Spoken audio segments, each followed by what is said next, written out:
நிதானமாவும், இனிமையாவும் குழந்தைகளுக்கான கதை சொல்றேன். கேட்டுக்கோங்க. ஒரு பெரிய காட்டுல ரொம்ப ரொம்ப பெரிய யானை ஒண்ணு சந்தோஷமா ஊஞ்சல் ஆடிட்டு இருந்துச்சு. அது ரொம்ப பலசாலி இல்லையா குட்டீஸ்? ஆனா அது மனசு ரொம்ப நல்ல மனசு. ஒரு நாள் அந்த யானை தெரியாம ஒரு பெரிய வலையில மாட்டிக்கிச்சு. தன்னோட தும்பிக்கையாலயும், பலத்தாலயும் அந்த வலைய அறுக்க ரொம்ப முயற்சி பண்ணுச்சு. ஆனா முடியல. யானைக்கு ரொம்ப பயமாயிடுச்சு. உதவிக்கு யாராவது வருவாங்களான்னு ஏங்கிச்சு. அப்போ அந்த வழியா ஒரு சின்ன எலி வந்துச்சு.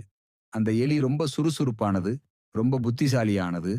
வலையில மாட்டிக்கிட்டு தவிக்கிற பெரிய யானைய அது பாத்துச்சு.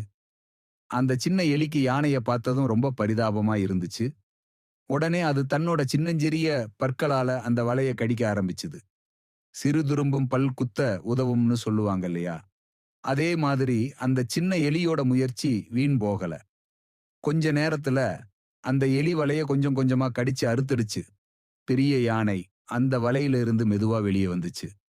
யானைக்கு ரொம்ப சந்தோஷமாயிடுச்சு.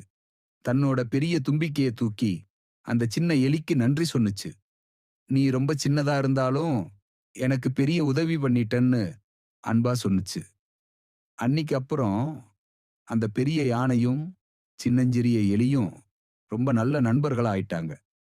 இதிலிருந்து என்ன தெரிஞ்சுக்கிட்டீங்க குட்டீஸு?